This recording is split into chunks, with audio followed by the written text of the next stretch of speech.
Good evening and welcome to Contagion. We are Science Gallery Bengaluru and a part of an international network of galleries, but founded by the government of Karnataka in Bangalore. And we work very closely with three academic partners, the Indian Institute of Science, National Center for Biological Sciences, and Shrishti Institute of Art, Design, and Technology. Contagion is our first full exhibition season that's online and our fourth exhibition otherwise. We couldn't imagine a more relevant, but at the same time, a more terrifying time to be holding this exhibition. One of the things that we try to do with our public lecture series, to which we welcome you today, is to present to you knowledge about the theme or the topic in question from across disciplines. So we talk to artists, we talk to people in the human sciences, in the natural sciences, in engineering, in medicine, in order to understand that knowledge that is produced in depth by asking questions that are relevant to the discipline lead to very different kinds of knowledge about the self-same thing. And it is this realization that we wish to offer with a set of lectures. So for example, for our previous exhibition, Submerge, we had a set of 15 lectures. This time we've organized 23 lectures, given the intensity of the topic, but also the gravity of the situation. Today's lecture, like the entire series, is supported by the Indian National Science Academy, INSA, and we are very happy that Professor Chandrima Saha and her colleagues have supported us in this venture to bring knowledge and deep research from various disciplines on contagion. Today, we will hear more about AMR, or antimicrobial resistance, which is, according to the World Health Organization, one of top 10 public health threats facing humanity. Misuse and overuse of antimicrobials drive the development of drug-resistant pathogens, which is basically overprescription and self-medication. Medicines that we are hearing about left, right, and center now, which people are trying to seek out for themselves in the market, which otherwise would not even be available without prescription, or none of us would probably even know their names. Once they're in a way out of the prescription system, then we have a problem. The costs of AMR to the economy are significant. In addition to death and disability, it leads to long durations of hospitalization, expensive treatments, but also the success of modern medicine and its ability to treat many infections, including major surgeries, is at increased risk. In case you want to explore more in our exhibition season, so the public lecture series is a part of our exhibition season, if you want to explore this more in our exhibits, do check out Molding Modern Medicine and Putting Ant into Antibiotics. Molding Modern Medicine features the work of Alexander Fleming, and it contains a recording of Fleming warning us, in fact, about the perils of antimicrobial resistance. Putting Ant into Antibiotics features the work by scientists at the John Innes Center, who are our content partners this time, who study ants in the search for new antibiotics, chemical ecology, for those of us who know, that can tackle the emerging crisis of antimicrobial resistance. Allow me to introduce to you today's speaker. Dr. Jyoti Joshi is head South Asia at the Center for Disease Dynamics, Economics and Policy, and an adjunct professor at the Amity Institute of Public Health, Uttar Pradesh, India. With a Doctor of Medicine degree in Community Medicine from Lady Hardinge Medical College in Delhi, and a master's in infectious diseases from the London School of Hygiene and Tropical Medicine, her research interests include AMR, vaccines, infectious diseases, and health systems. As part of the Global Antibiotic Research Partnership, GARP, project, which he leads at CDDEP, Dr. Joshi supported country working groups in 6 countries, India, Pakistan, Nepal, Bangladesh, Laos, PDR, and Vietnam. Just a quick reminder, do put in your questions in the Q&A box, and we would love to hear back from you, so do not forget the feedback form either. Over to you, Dr. Joshi. Thank you, Janvi. Go ahead. Are my slides visible? Yes. Thank you. Thanks to the science exhibition at Bangalore for taking up this topic, which is very pertinent today when we are having a raging second wave for the COVID pandemic, to discuss the antimicrobial resistance, which is the ongoing pandemic, but now in the shadows. So as Jandy mentioned, I come from an organization called the Center for Disease Dynamics, Economics and Policy, which is technically a think tank or a research institute that is based in Washington, DC with its headquarters and another office in Delhi and presence worldwide. We basically do policy and data analysis and bring out evidence on infectious diseases and also AMR, which has been a topic of interest for us for the last decade, as well as other issues like vaccines, COVID-19, etc. I would encourage all of you to have a look at our website and look at the resistancemap.org, which helps to bring data regarding AMR for the world and as in-depth as possible for cities and states and countries. And also subscribe to our weekly newsletter to understand more about infectious diseases in a very simple term and see the range of publications that we work on. So as we have just heard, the first antibiotic was discovered by Alexander Fleming in 1928, when he noticed that the fungus penicillium killed disease-causing bacteria. And he himself had mentioned about the dangers of antimicrobials or antibiotics, if I should say. Now, what are antimicrobials? Antimicrobials are basically wonder drugs, which are basically chemicals that kill or inhibit the growth of another microorganism. So they basically include any antivirals, antibacterials, antiparasitics, etc. But for the talk today, I will be focusing on antibiotics, which are basically those antimicrobials that act against bacteria. Now, why are we calling them a wonder drug? Because they have resulted in a global epidemiological transition. From the times in the 20s and in the 30s and 40s, when they were produced in a mass scale and used in the World War, they have resulted in a change in the age of pestilence or diseases to today, the age of degenerative diseases or even non-communicable diseases.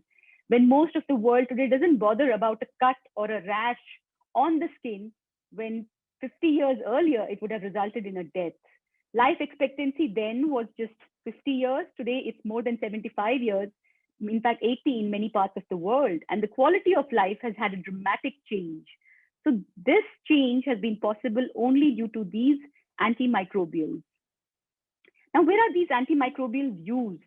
They're used for transplants, for dialysis, for treating infections, whether it's in a kid, in an adult, or even joint replacement surgery. So whether it's infectious diseases or even non-infectious or non-communicable diseases, antibiotics have an all-pervasive role. But there are different classes of antibiotics, and for the sake of the lecture, I would just keep it precise to say that largely there are penicillins and cephalosporins that basically prevent the bacteria from making their own cell walls and prevent its growth. Then there's the other class of sulfonamides, fluoroquinolones that inhibit the multiplication of the bacteria by either inhibiting their own protein growth or DNA multiplication. The other class are tetracyclines, aminoglycosides, macrolides, etc., which basically inhibit protein synthesis of the bacteria, which are disease-causing. Through different modes of action, the antibiotics basically stop the growth of this bacteria, which is pathogenic to us humans. Now, when are they used? These are drugs that are used to treat the sick. Where all? In homes, in ICUs or clinics, in hospitals, in pharmacies. And this is for humans. But remember, the same drugs, the same chemicals are also used to treat animals when they are sick. So this is the prescribed or the label-wise use of an antibiotic to prevent sickness and death. But there are other uses of antimicrobials, and that's what I think you should be aware of when you discuss and know about antimicrobial resistance. Antimicrobials are used for growth promotion in animals, especially in intensive farming, whether it's poultry, fish farming, or cattle. You know, when we are doing it in droves, in farms over a small space, antimicrobials have been found to be very helpful. It was actually a chance discovery that feeding the waste from a pharmaceutical plant, which contained tetracycline, resulted in a very significant weight gain of the animals there. So this change in the feed conversion ratio was found to be very significant. When this was tried and tested in a clinical mode, it was found that the weight gain was almost 15 to 20%, which is quite significant when farming is being done on an intensive scale. So these drugs, which are antimicrobials, were then used and approved for use as growth promoters in both UK and EU, as well as the US worldwide. Between 60s and 90s, antimicrobial growth promotion use became very common and became a standard practice. But that's when gradually the disadvantages or the harm of antimicrobials was known to the rest of the world, from EU, US to other countries. In 99, thus, the European Union banned avoparcin, which is one of the antimicrobials that was used in agricultural farming in animals, and 4 additional antibiotics for any use as growth promotion. In 2018, more recently, in fact, the EU Parliament has banned any non-therapeutic use. So this growth promotion use is at suboptimal doses. That means it does not result in preventing any infection, but it just grows the muscle mass of the organisms and increases the feed conversion ratio of the animal, the food animal, so that he's bigger, thicker, and ready to be available as a meat for the humans within a shorter period of time. But remember, as Paul Ehrlich had said in 1854 to 1915, when he was doing his research, that drug resistance is that faithful follower of the use of the drug. So that is where drug resistance will be there as a shadow whenever it is used. And if it is used or inappropriately or misused, there is what we are seeing today, the problem of antimicrobial resistance. Now, what exactly is the burden of antimicrobial resistance? Studies have been done, and there are projections that today there are almost 700,000 deaths due to antimicrobial resistance in the world, which are projected to be almost 10 million by 2050. And this burden is going to be much larger than cancer or even infectious diseases like tetanus, road traffic accident, or measles, even all of them put together. So this is the all-pervasive damage that we are having when antibiotics are used without their regular indication. And where are these deaths going to occur? These deaths are going to hit those in the lower middle income countries first. The largest number of deaths, almost 4 million, are expected, 4.7 million rather, are expected in Asia, followed by Africa. So it's the poor and those who are vulnerable economically as well as backward economically that are going to be hit the worst by the scourge of antimicrobial resistance. Now, I've just tried to show you some of the maps which I have used from our website at CDEP. This is the map of the third generation cephalosporin resistance to E. coli, which is a gram-negative bacteria that causes a lot of bloodstream infections, pneumonia. And you can see the burden is highest in Asia. In fact, India has one of the highest rates of this resistance by gram-negative E. coli in the country. Similarly, of Klebsiella, which causes bloodstream infections, sepsis, for which patients are in the ICUs and they have invasive tubings around them, and that gets infected with this bacteria, which causes death and disability, which is lifelong. In fact, carbapenem and polymyxin, which are the last resort antibiotics for any bacteria in the world, in India, we have the SAG label of having the highest amount of resistance, which is almost 80% to both Acinetobacter baumannii, to both these drugs. And this is the bacteria which is there in the tubings for, the ventilators for kids for when they are trying to be resuscitated as they are born. So this is the danger of antimicrobial resistance. The antibiotics stop being effective against that bacteria. In fact, there are studies in India which show that the resistant bacteria are responsible for almost 70% mortality in infants in India.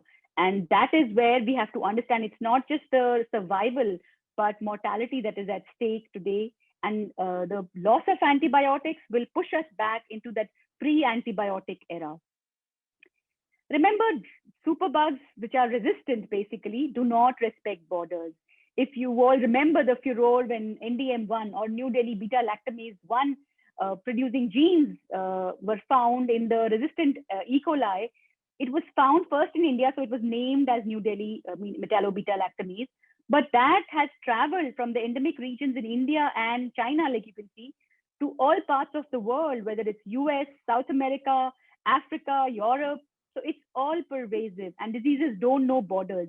With COVID-19, I think we are all now respectful of this, of any pathogen. And even before COVID-19 or the SARS-CoV-2 virus, remember, it was the antimicrobial resistant genes and bacteria that freely travel but are not known to us, so are invisible, but they are an ongoing raging pandemic. Now, what are the drivers of this antimicrobial resistance? The first driver is consumption.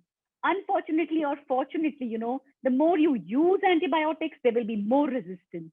So where are we consuming these antibiotics? First of all, we are doing that for us as humans. If you see the global class-wise usage of antibiotics, of whether it is broad-spectrum penicillins or narrow-spectrum, or even the cephalosporins and fluoroquinolones, in panel A, you will see this use in high-income countries, and panel B for low-income countries. And similarly, panel C and D are showing the rates of resistance in the bacteria, which are priority pathogens as per the World Health Organization, to these classes. And you can see that the resistance is definitely high, but it's higher in the lower middle income countries, especially for the cephalosporins and the fluoroquinolones, which are the watch class antibiotics. And this rising rates of resistance are the concern, because if we are not using our antibiotics judiciously or appropriately, the resistant bacteria will spread like a pandemic amongst our people, and we will not be even knowing that the drugs that we are giving are not being effective. And that's the problem we are facing today. Now, at CDEP, we have tried to come together with a simple marker, which is called like a drug resistance index. Like there's a stock market index, whichever stock is higher is doing well, whichever stock is low is bad. So similarly, this is a drug resistance index, which tries to show the efficacy of the antibiotic in a particular country. So it's not just a factor of the use of the antibiotic, but also a factor of the amount of resistance to that antibiotic in a particular country. So the higher the resistance, the higher the drug resistance index. And you will see that the DRI is highest for India, which is at the bottom, because we are using a lot of antibiotics and they are no longer effective. So even if a country was using more antibiotics, but judiciously, it would have a lower drug resistance index, which you will see happens in most of the EU countries. But in a low middle income countries where antibiotics are used off the prescription by over the counter by people on their own, the effectiveness of these antibiotics is compromised. And that's where we are finding a higher DRI, meaning a less efficiency of that antibiotic in those countries. Antibiotic use overall has increased in all parts of the world. This is sales data from IQVIA, and it shows that whether it's West Africa, Brazil, or even China or Saudi Arabia, there has been an increase in antibiotic consumption. So how do we know which antibiotics are being used more? Because we have to conserve our antibiotics. So WHO in 2017 has always been prescribing an essential medicine list, which is needed. And that medicine list had all antibiotics. So to classify antibiotics, which can be very easily used or should be easily accessible and can be used by people for treating mild infections or a wide range of infections, I should say, were called access class antibiotics. Then some of the antibiotics have been classified as, watch category antibiotics that should be used only under the prescription of all should be used only under the prescription of a doctor, but they should be used judiciously if the access line of antibiotics have not had effect, and they are to be watchfully monitored for their effect. And last but not the least is the reserve category antibiotics, which are basically our last line of action. And if they are not effective, that infection is unlikely to get treated. So this access watch reserve list is being constantly updated annually by the WHO, so that this can guide the availability of antibiotics to those who need them, but at the same time can guide the judicious use of antibiotics so that they are not misused, and the danger of antimicrobial resistance can also be contained. So this access watch reserve category of antibiotics are now watched over as a part of the surveillance effort to understand where we are in antimicrobial resistance scenario. And you can see that in this map, again, all of this data is from the State of the World Antibiotics Report 2021, which is on our website. And I invite all of you to go and read that. The change in the daily defined doses, which is DDD, of these antibiotics per capita, per 1,000 inhabitants, has been drastic in Asia and Africa. You can see the rest of the region, especially the Americas, is in blue because they have very strict control over the antibiotic use and prescription. Whereas in lower middle income countries, it's easily available over the counter. And these are the countries which have had drastic change in the daily defined doses per 1,000 inhabitants.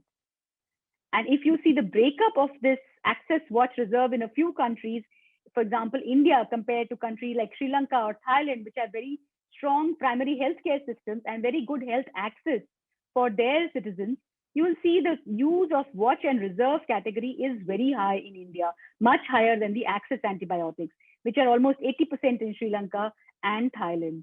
So this again is an indicator of injudicious or inappropriate use of antibiotics taking place across countries.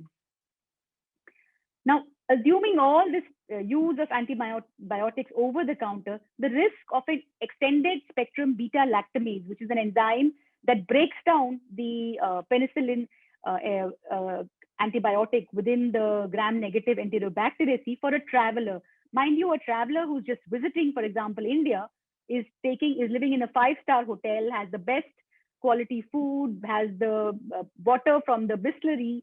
The risk of travel to South Asia is 55%. That means there is half a chance of that traveler getting an infection in South Asia. But in India, it's going to be almost 87%. So irrespective of your 5-star stay or water quality or even the food quality that you eat, you are going to go back colonized with a bacteria, which may not be causing you harm at the moment, but will then be transmitted in your country of travel and will multiply through the environment and reach others who may be immunocompromised and may manifest symptoms earlier.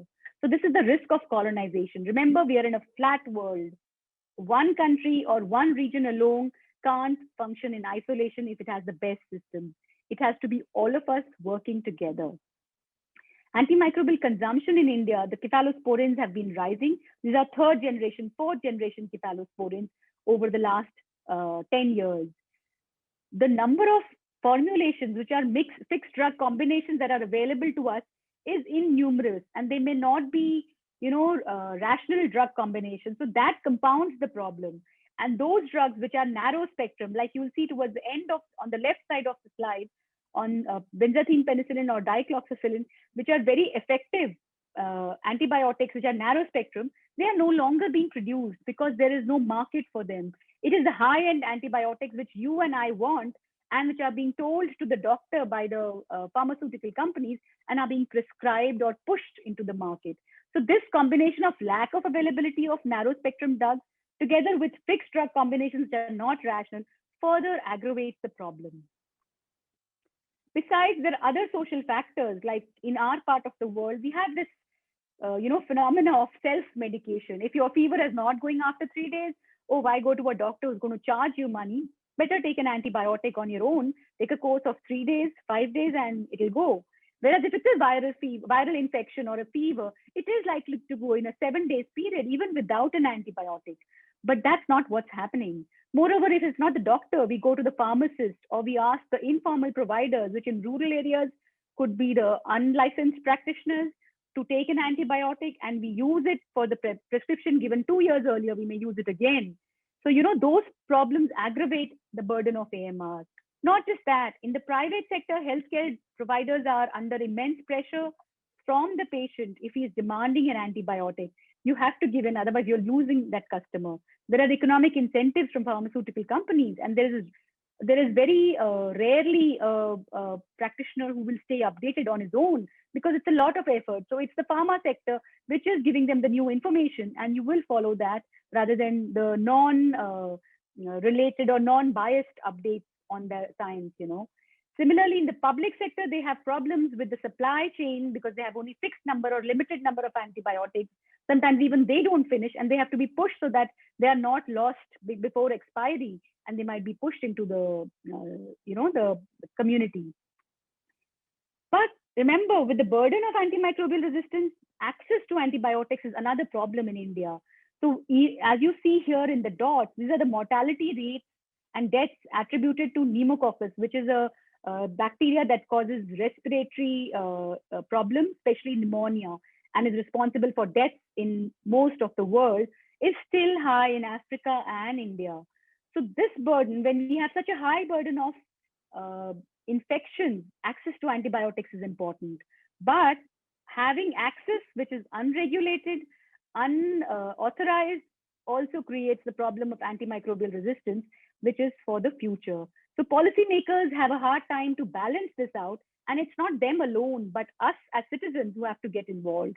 Remember, if an antibiotic is not working, it affects the equity of the access to health in the country. People who are poor will be sicker for longer. They will need the second line drug. They will need the health system and beds. They will need money, which they're going to lose as their income when kids or family members are sick. And most of the expenditure in India today is out of pocket. And similar in other LMICs is out of the pocket. And that is going to push many people below the poverty line when any one member in the family is sick for a period of 5 to 7 days and requires hospitalization. So these are the economic implications of AMR, and they can hamper equity. If a woman is sick in the household, she may not even get access to the treatment till it is sick, considering the social norms. So all that has to be kept in mind when we are discussing the burden of AMR. That's one we were discussing, antibiotic use in humans. But remember, today, the total biomass of animals raised for food in the world outweighs that of both humans and wildlife. So our habit of eating meat has increased the number of animals we are rearing. So protein demand is immense, which is great considering we can address the problem of malnutrition. But if that meat is generated by using antibiotics, we are waiting and creating a new problem for ourselves. 73% or 2/3, almost more than 2/3 of the antibiotics we use today are used in animals. These animals could be poultry, for chicken, for cattle, livestock, in the milk, in the meat, and also the fish. So you can see that amongst the total antibiotics used in the world, and all this data is available on our website, the gray zone is for humans, the green zone is cattle, orange is for the chicken, poultry industry, and the pink one is pigs, considering the global use of pigs in food. And the dotted line represents the low and the high estimates of fish. So even prawns or fishes are now being farmed. And in those farm waters, it's the antibiotics that are being mixed so that the fish is ready earlier and thicker and better to eat. This all compounds antimicrobial resistance. And the usage has been increasing over the past 4 years in each of these industries, whether it's chicken, cattle, or pigs, and especially in the low and middle income countries. Today, just as a fact and figure, amongst the top 5 nations, India is the 5th largest producer of food animals in the world by 2010. But by 2030, we are expected to be almost the 4th one. And all this push to get food animal rearing, creating jobs through agriculture, if it is peddled through antibiotic use as growth promotion, it's going to worsen our scenarios for addressing the problem even more. So how do we handle this increase in antimicrobial consumption in food animals? So there's a paper which is very interesting, which says either we leave it as business as usual, and you will see this skyrocket the problem of AMR. But you could also put regulations. That means you put in a limit of this much amount per industry or per country, so that antibiotic use is, cannot move up that skyline. Or you reduce the number of meat eaters in the world. Unrealistic, but one of the options that was tried as a scientific scenario. Third, we could have user fees, which could be put on those who rear animals or export them or eat them, so that it's charged a higher fee, which can compound or subsidize the access to healthcare for people who don't have that. Or fourth, we tried a combination of both. But in each scenario, it's only the user fee which can result in a very good reduction in antimicrobial resistance or the decrease in antimicrobial consumption in the industry. But the rest of the scenarios don't show even such a high effect. Moreover, the implementation of such a protocol is another challenge, considering the geopolitics, the livelihoods that are going to be impacted, and the export and import regulations within countries in a globalized world. So these are scenarios that researchers try to see that can be effective in understanding and addressing antimicrobial resistance. That's just use. The other drivers for antimicrobial resistance, besides use in humans and animals, are the presence of antimicrobials in the environment. Remember, after we all use it, from homes, the discarded medicine, from hospitals in their sewage, and from the pharmaceutical plants, all of that antibiotic containing effluent enters the environment. So you can see the STP, which is a sewage treatment plant receiving hospital waste on the left side, has 95% E. coli resistance to cephalosporins in the sewage from the sewage treatment plants that get effluent from hospitals alone. If it's a hospital plus domestic, it still has 70% waste. Moreover, India is the pharma hub for the world besides China. So the amount of industries that we have in pharmaceuticals is great. It keeps us independent. It has helped us in the stead for COVID-19, but it has very powerful effluents which contain chemicals that can harm us and the effectiveness of the antibiotics we used in the world. We have more than 40 active pharmaceutical ingredient API manufacturers and more than 250 formulation companies, which basically combine the API with other stabilizing agents and keep it ready for use in the market. None of the good manufacturing practices, which are basically guidelines by WHO for how pharmaceutical industry should be producing antibiotics, what kind of hygiene measures they should be implying, what is the efficacy, cleanliness, quality standards they use, none of them today contain any environment safeguards. So the response has been, ever since AMR has been discussed at the global level, there are draft norms. Remember, they are still draft on what should be the issues that inspectors and manufacturers to their plants should be looking at for antibiotic manufacturing.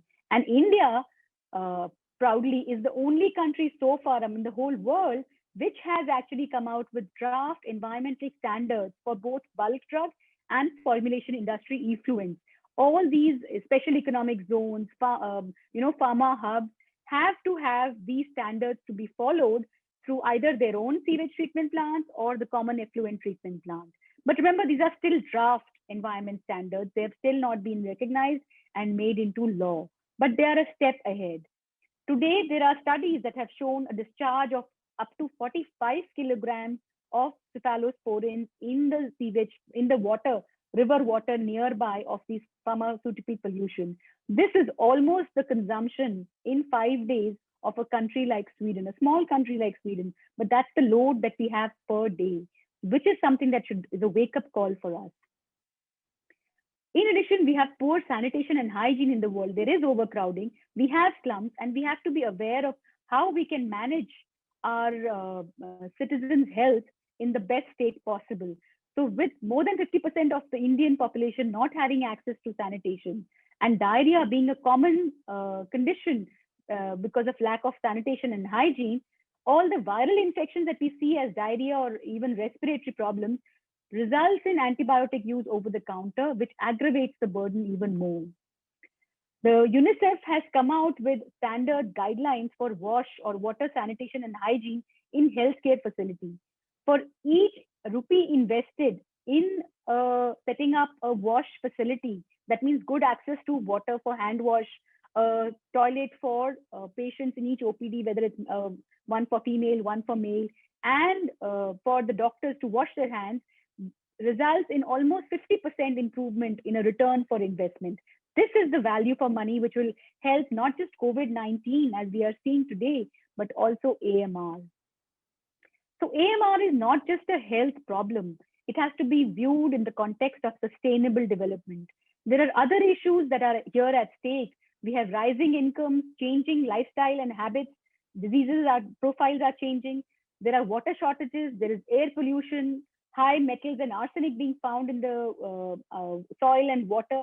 which aggravates the burden of antibiotics in the soil and in the crops that we get. So it's not a problem in isolation. In the context of other public health problems, the burden of AMR is sometimes even magnified double. But consumption is not the only driver for antimicrobial resistance. There are the access for basic facilities. That means a functioning health system with a good governance and infrastructure. If we see here, with accounting for, if we stabilize the antimicrobial consumption and resistance, the other factors that confound the problem were health systems, infrastructure, and governance. There is a beautiful paper by Collignon, which I'm showing here, that if health infrastructure is standardized or improved, then the change in the E. coli resistance is dramatic for that same investment. And it's a significant change if you see the p-value. Whereas the same change for antibiotic use is still less and not so significant. So it's not just consumption that we have to drive, because consumption will lead to AMR, but it's also providing good infrastructure that will make access to health services easy, that will address AMR. In India today, our health workforce is limited. It's been totally exposed with the COVID-19 pandemic. So we have one government doctor for every 10,000 people, whereas the recommendation is 1 in 1,000. We have one nurse for almost 500 people and a shortage of almost 2 million nurses.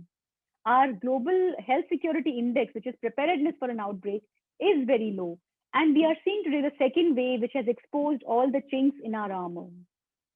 Health expenditure has been very low in India. It's risen a little in the last 1 year, but it's not been dramatic. And antibiotic use in humans, animals, industry, homes, and the pharma plants is all entering the interconnected ecosystem. So today we label that as One Health, or an interconnected ecosystem where you have to think of problems within human health, animal health, food safety, and the environment systems together. There is a very good report by the World Bank on pulling together to beat superbugs, which talks about framing antibiotic resistance not just as a health challenge, but as a sustainable development challenge. It's our food habits, the way we set up our health access to services, the way we use antimicrobials, the behavior change that we have that will result in improved response to antimicrobial resistance. So what do we do to tackle AMR? Basically, the World Health Organization has given a global action plan which has 5 pillars: improving awareness and understanding of antimicrobial resistance through effective communication, education, and training. And this is for both the public, which drives the antimicrobial use, but also the healthcare system and health workforce, which needs to be updated on the value of antibiotics and how they have to be used, and how counseling services need to be provided to people when they ask for antibiotics. The second pillar is strengthening the knowledge and evidence base through surveillance and research. Today, with so much data on antimicrobial resistance, it's available for the developed countries, the high-income countries. We really do not know how much antibiotics we are consuming in humans today in the developing world. In many developing countries, including India, systems have just been set. We don't know how much is being used in animals. We don't know how much of it is avoidable or being used for growth promotion. We don't know the state of resistance in the larger healthcare system. We have surveillance systems established in the tertiary care, facilities which have good laboratories, which have doctors watching the infection, where we are connecting the disease burden, the clinical symptoms with the laboratory system. But we are not having data down to the district hospitals or primary healthcare facilities or even communities to know what are the burden of community acquired pneumonias, diarrhea, so that treatment guidelines are targeted to treat only those infections and not give any broad spectrum or unnecessary antibiotics. So we need such surveillance systems and research. The third pillar is reducing the incidence of infection through effective sanitation, hygiene, and infection prevention, including vaccines. So I will be discussing in a subsequent slide, there are certain things we need to do, especially with regard to antibiotics, but there are other things which, if we strengthen the health system and the health infrastructure, like the previous slide I showed, it will benefit the health system overall, the health of citizens, and also antimicrobial resistance. And those are services like access to a toilet, running water, cleanliness in the hospitals, in the OPDs that we can provide to our people, and it will address AMR there at the source itself. Not just that, the fourth pillar is optimizing the use of antimicrobial medicines in human health and animal health. This is what we call antimicrobial stewardship. Each of us has to take charge and be aware of when we are using an antibiotic and why. There has to be a justification. And for a justification, we need to have a diagnosis. For a diagnosis, we need a lab or a diagnostic test. So there is a need for point of care diagnostics so that we can diagnose an infection rather than just give it on suspicion, or because the laboratory is not available, the doctor has to empirically give it. This is the cycle we have to break so that antibiotic use is justified.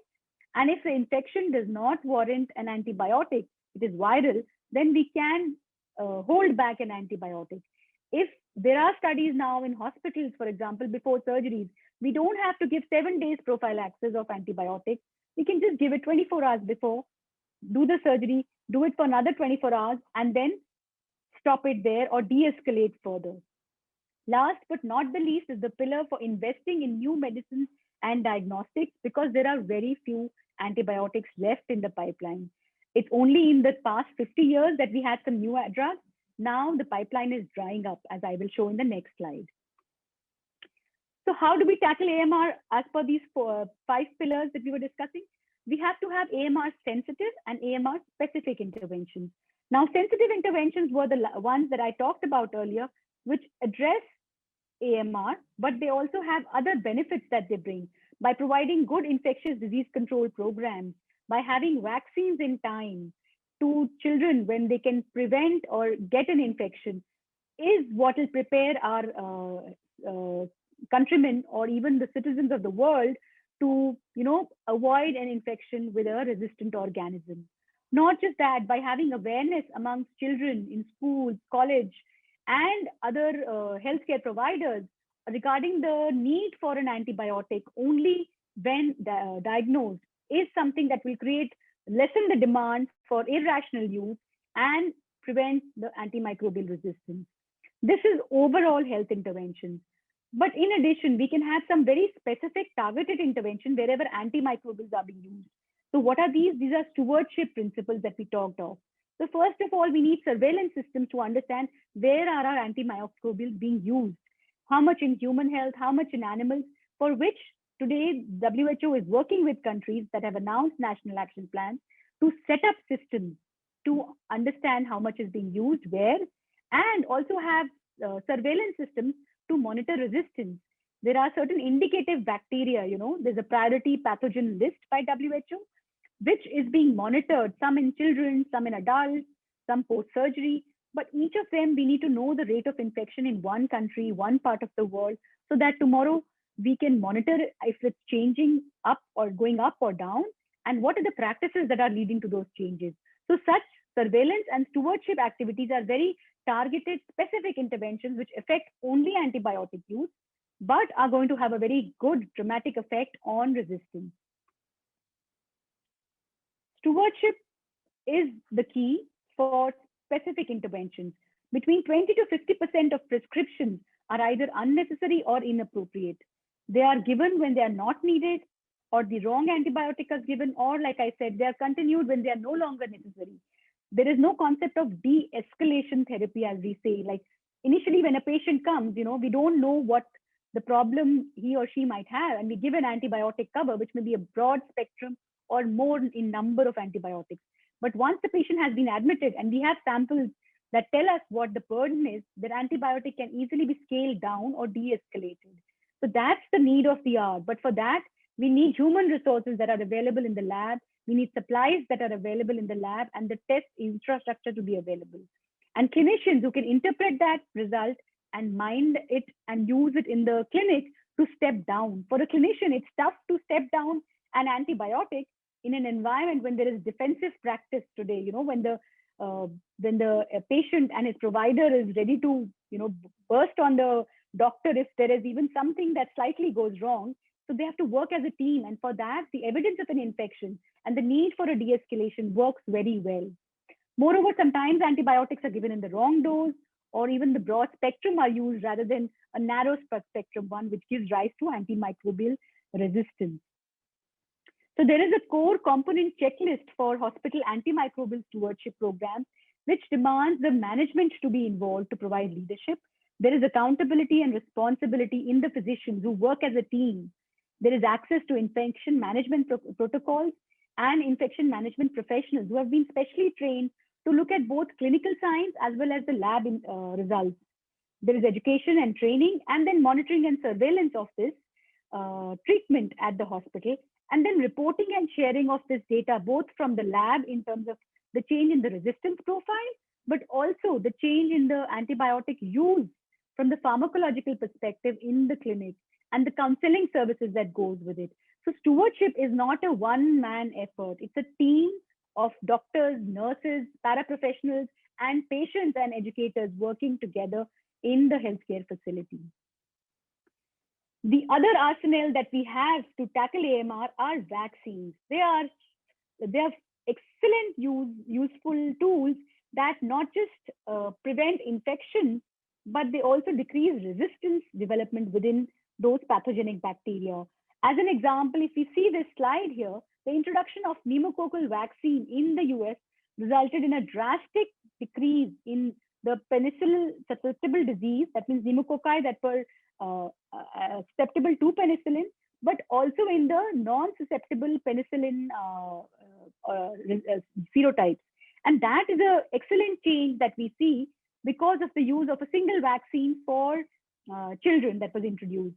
And mind you, there is other data that shows that use of vaccine in children decrease the carriage and transmission of pneumococci in the nasal tract of not just the children themselves, but also adults who are in their living environment, including grandparents who are susceptible to pneumococcal infection.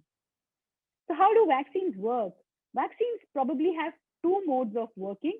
They cause fewer infections because the child or the person is vaccinated, and they decrease the burden of the disease because of that pathogen and save lives.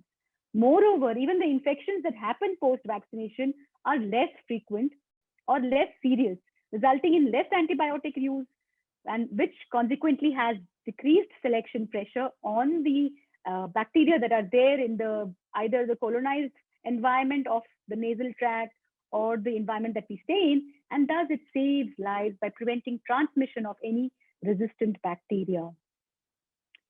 Remember, the other part of the story, we've been discussing how we use the antimicrobials that we already have.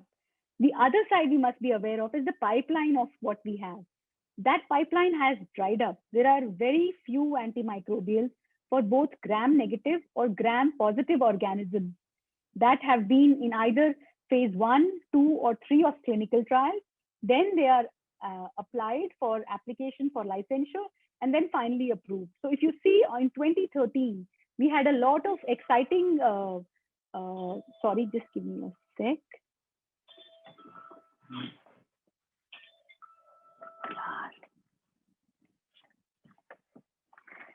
Technological glitches, I'm sorry. So these antibiotics,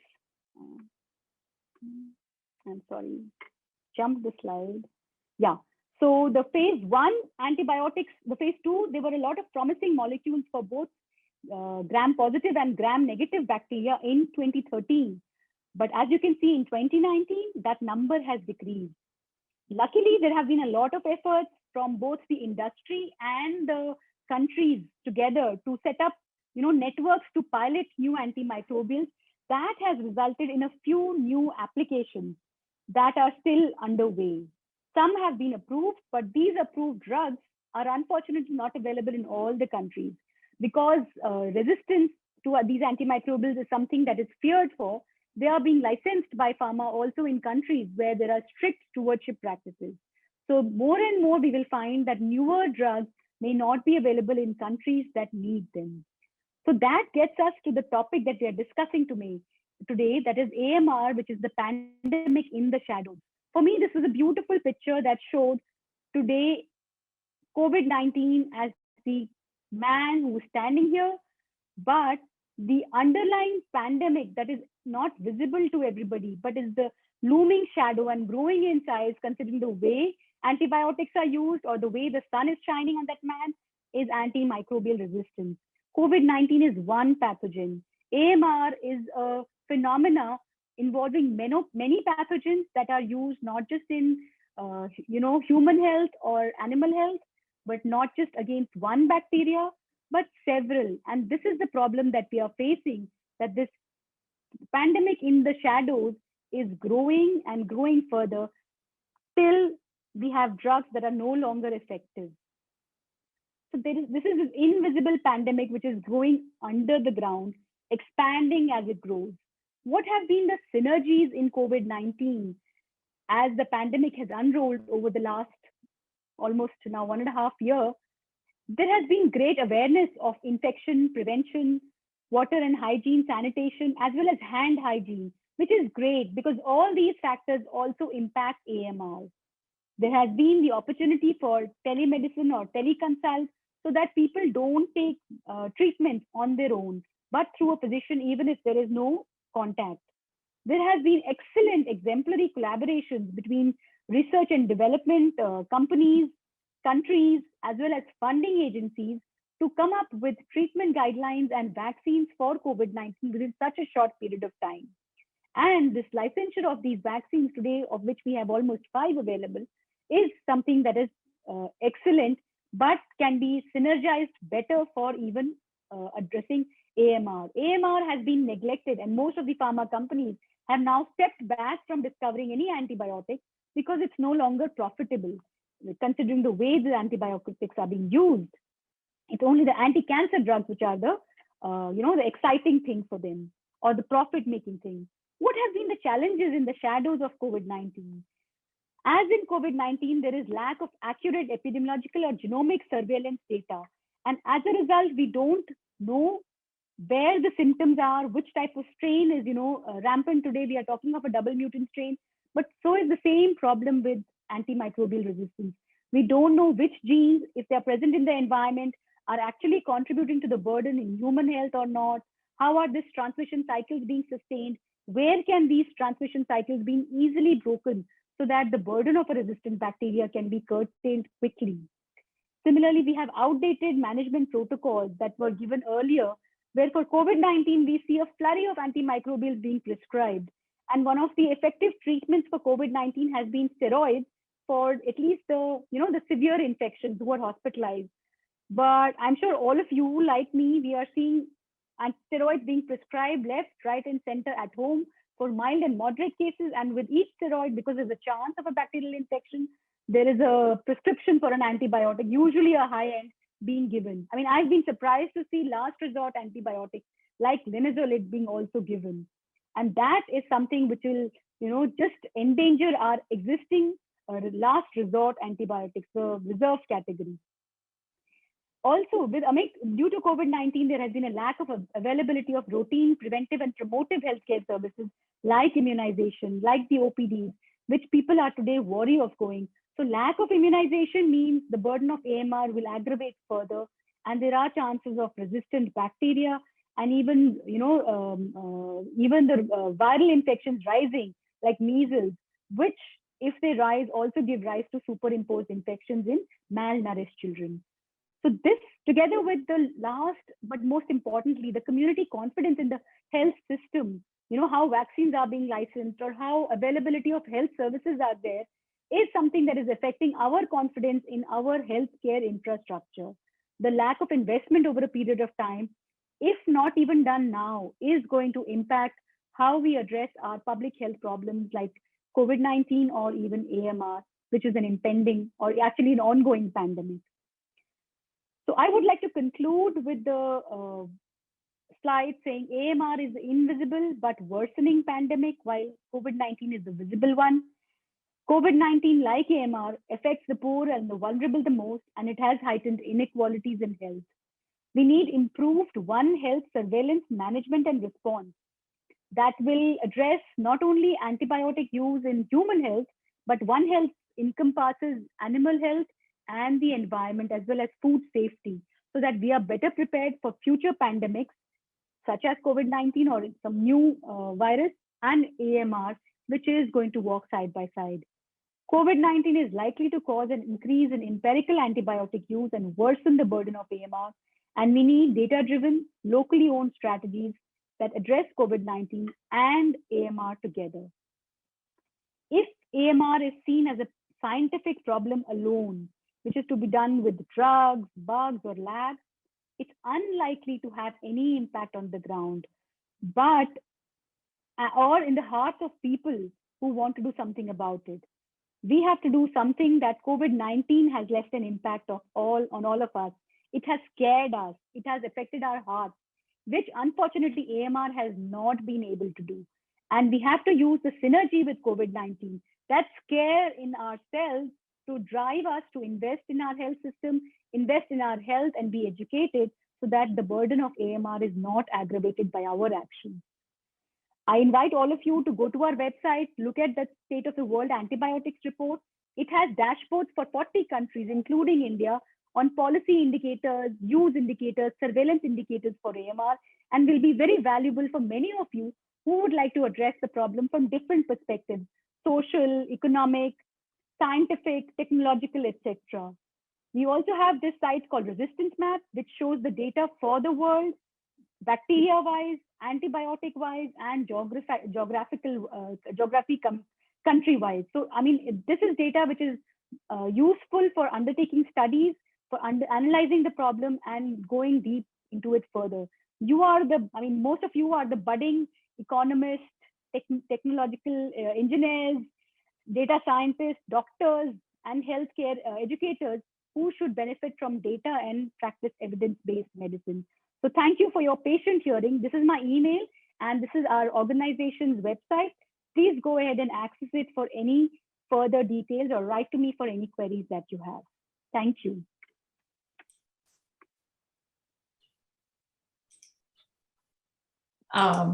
Thank you very much, Jyoti. For some reason, my video won't start, but otherwise, I can.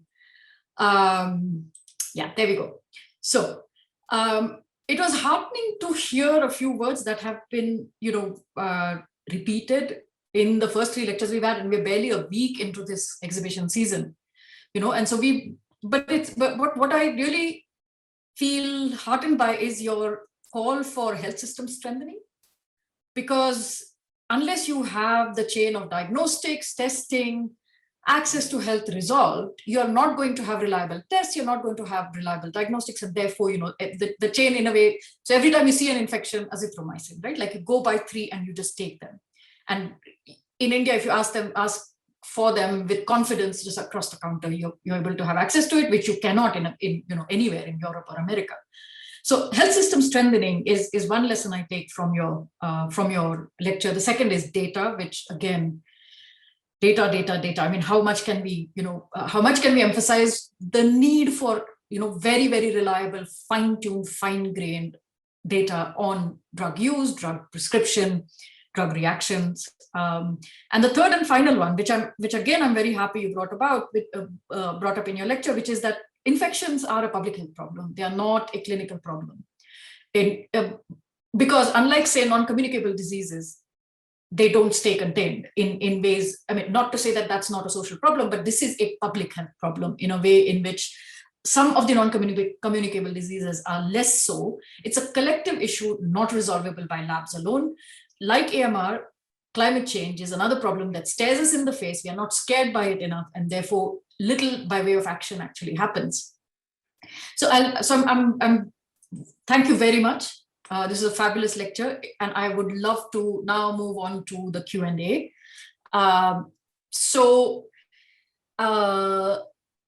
Here's Akshay asking, as a citizen, how can I do my part to tackle this problem apart from minimizing my own consumption?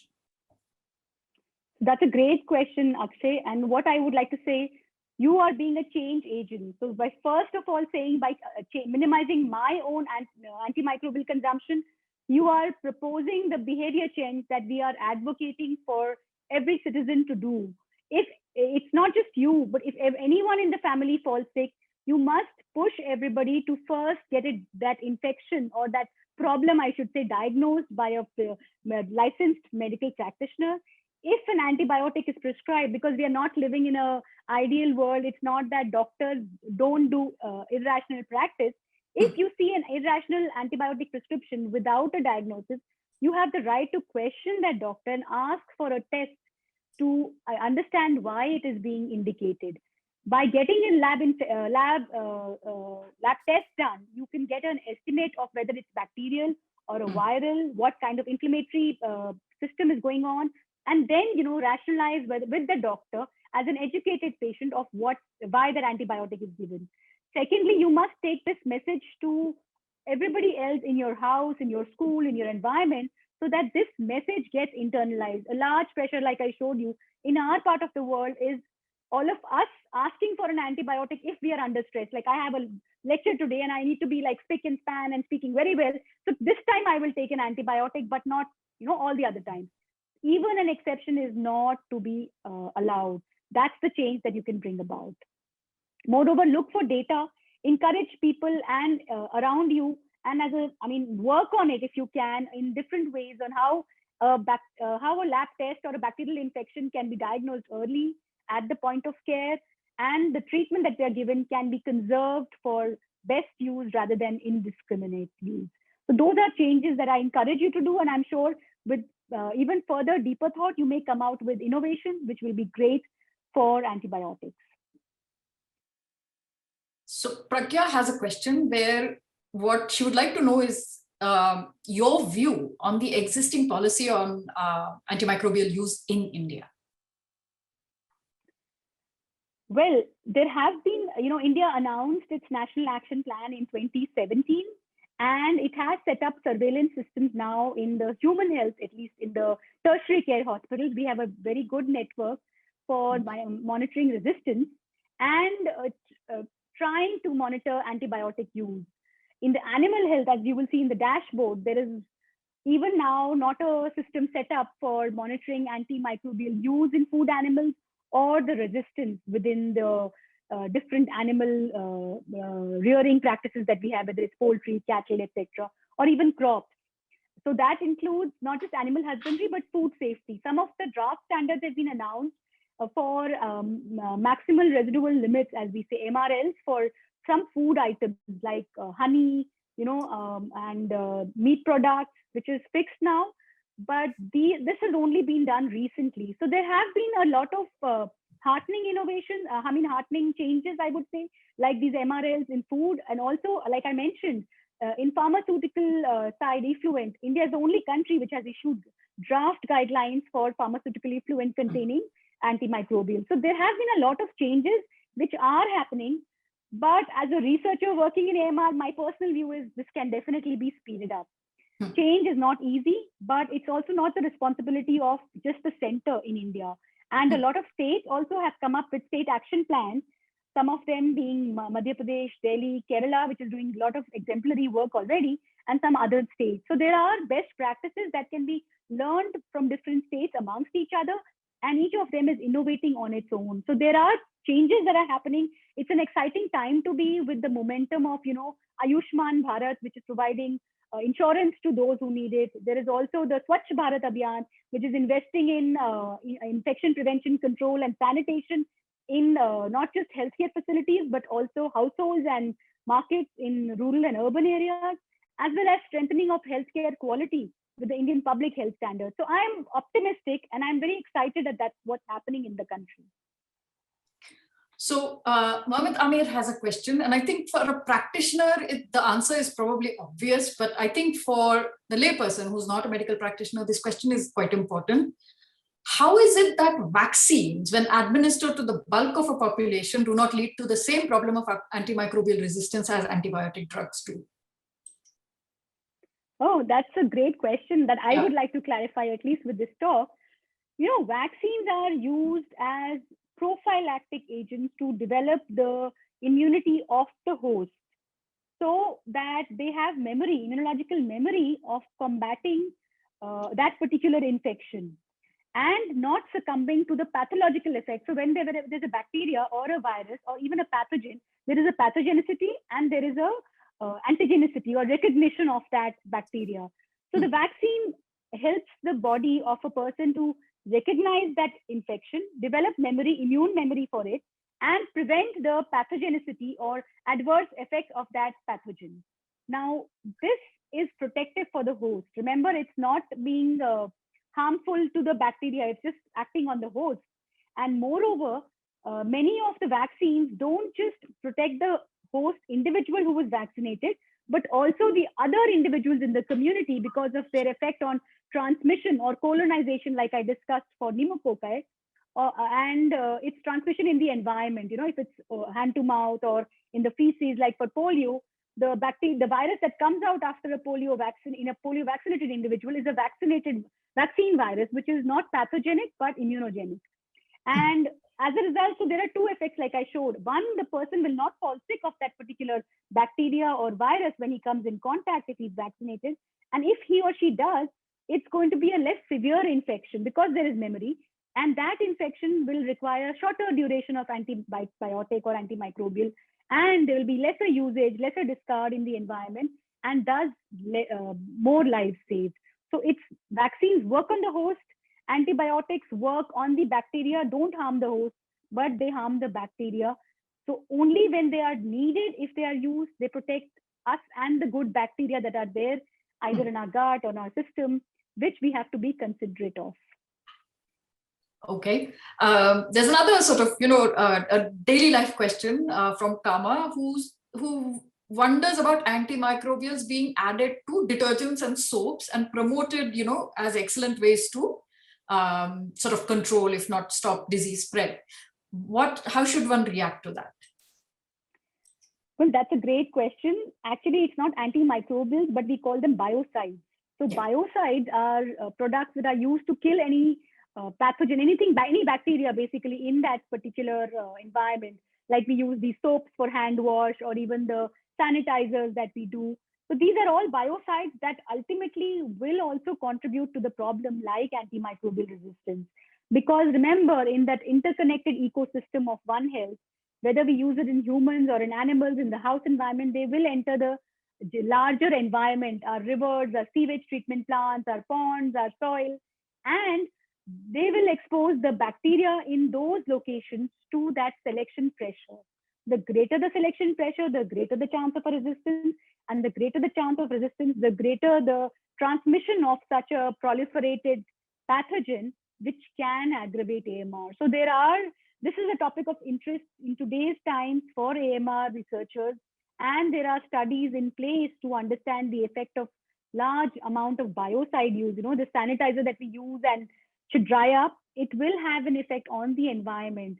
So that's why I have stressed AMR or even any health problem is now no longer a health problem. It's a sustainable development problem.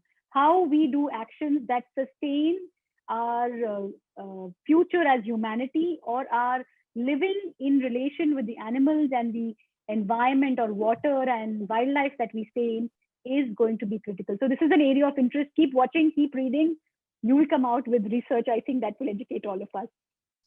Absolutely. I think, it connects into, the larger debate on the Anthropocene and how we have, as human beings, altered, and created, in effect, a new geological age. Of course, it's still debated, but it's something, for which we have at least enough evidence to begin a robust debate and action.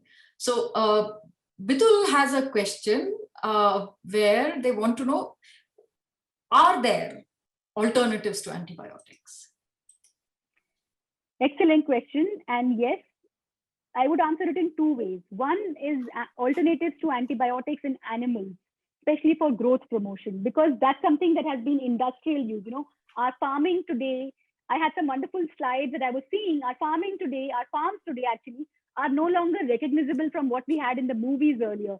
There is fertilizer being dropped by helicopters, by drones. There is injectables being given in vaccines or injectables, also antibiotics being given to fish, to poultry, So it's changed because our demand for that protein has increased. As our numbers increase and we address the problem of malnutrition, we will need protein. But we don't want a protein that causes harm. Remember, the principle of medicine is first do no harm, the ethics says. So the industry and the researchers have been looking at alternatives. There are excellent examples of probiotics and prebiotics.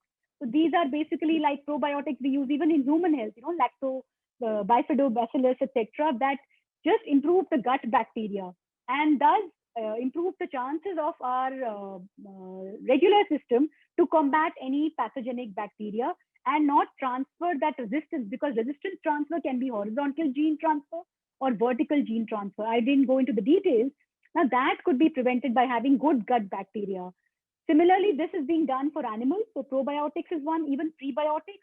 Also amino acids. A lot of these prebiotics are actually amino acids that are being given in different amounts, or even multivitamins that are being given that help to control, have helped to increase the feed conversion ratio and prevent infection. Also, a lot of alternatives are being tried from the alternative medicines nowadays. So whether it is, a lot of research in India, I'm not an animal researcher, but yes, I have read talked to a lot of vets who have talked about using different cumin like zira and haldi, etc. But this is scientific-based research that probably a vet will be more aware of, and they're coming in pre-mixes that can be used.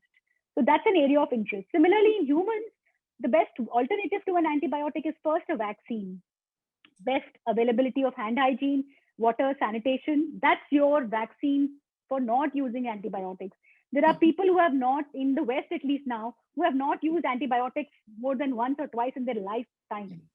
And we here in India have started many times antibiotics for even newborn infants. So we have to be just cautious of when to use an antibiotic, and each of us has a role on that.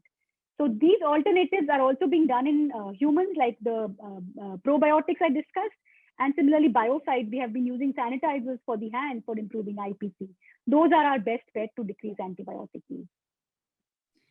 So Viraj has a question where he wonders if there is a relationship between AMR and climate, for example. How does AMR work in tropical versus a temperate climate?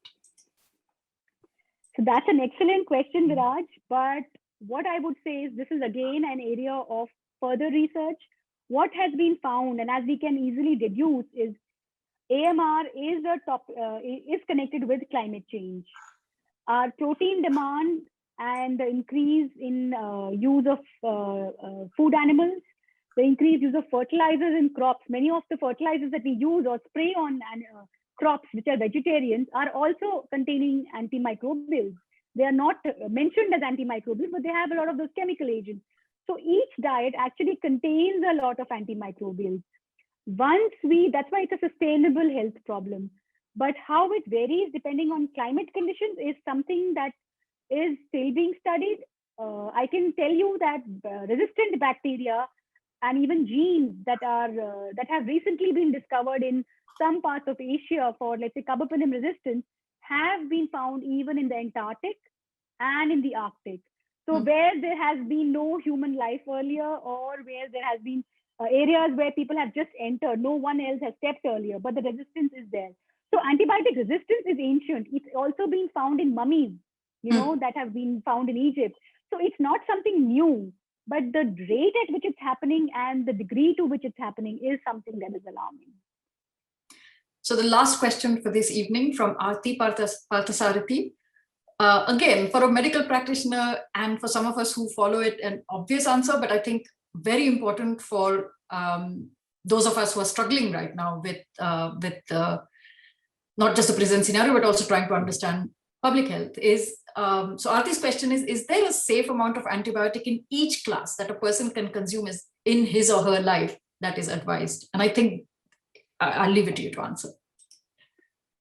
Well, the safe amount of antibiotic is the prescription level that is given for any antibiotic when it should be actually used for a particular infection. But remember, this use is also when indicated. The whole problem of antimicrobial resistance rises because of this inappropriate use. Now, infection by an agent, it could be a respiratory infection, a urinary infection, or a diarrhea, will first have to be diagnosed. Once you have a diagnosis, we also do something actually called susceptibility testing, and we know which antibiotic it is susceptible to, and there are given durations of that antibiotic that should be taken. So that's why there was a huge debate 3 years back, if I remember, on the duration of antibiotic therapy. We have to follow what the developer or the pharmaceutical company has developed. So if there is a prescription given for 5 days, it is for 5 days. It doesn't have to be taken for 2 days or 3 days or 7 days or 14 days. That's where the problem starts. So the safe limit is the limit that has been prescribed for treatment and that duration that has been prescribed. Exceeding it does not protect you any further. It only harms you, and using it inappropriately harms you even further. I hope that answers your question, Aarti. Thank you very much. This was wonderful. You made, again, like I say to the speakers in our series, it takes a great commitment to make a complex phenomenon and a subject understandable in a to bring all of its complexity in simple language, right? Like, not to simplify the complexity, but to actually bring out all the complexity in simple language, so that most of us are able to understand. And I think I guess my audience joins me in saying that you've been able to, give us a lot of food for thought. So thank you again, Jyoti, for taking the time this evening.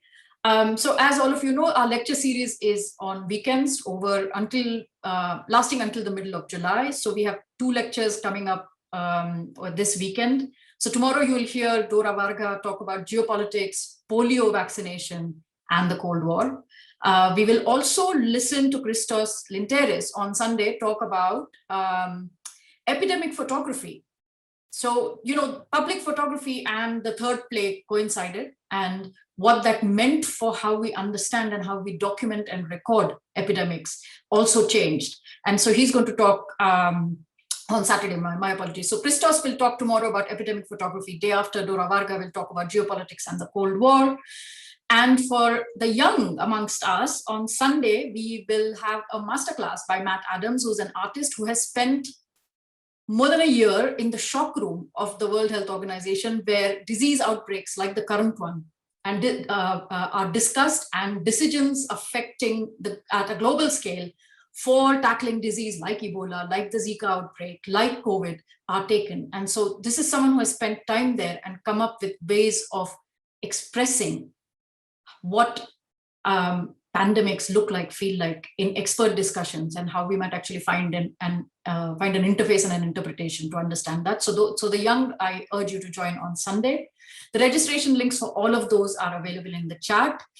And just to remind you of what I said at the start, we've had an absolutely fantastic lecture from Jyoti this evening. If you want to explore further aspects of AMR in the exhibits, please do go listen to Alexander Fleming talking about exactly what Jyoti is talking about, the dangers of overuse of antimicrobials, in a recording that we have in the exhibition called Molding Modern Medicine. And then do follow the live streaming of ants in a lab, a chemical ecology lab, where they are trying to understand how ants can help us deal with AMR. So putting the ant back into antibiotics.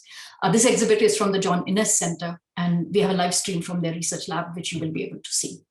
So do register, and do also give us your feedback, because it's important for us to know if we are doing what you would like to see, what is interesting to you, what you're learning from this, and if there's something we could do differently. We are, of course, most open to listening. Thank you again, Jyoti. Thank you very much to the audience for taking the time to be with us this evening. And I hope to see many of you tomorrow evening and on Sunday. Good evening. Thank you. It's been a pleasure.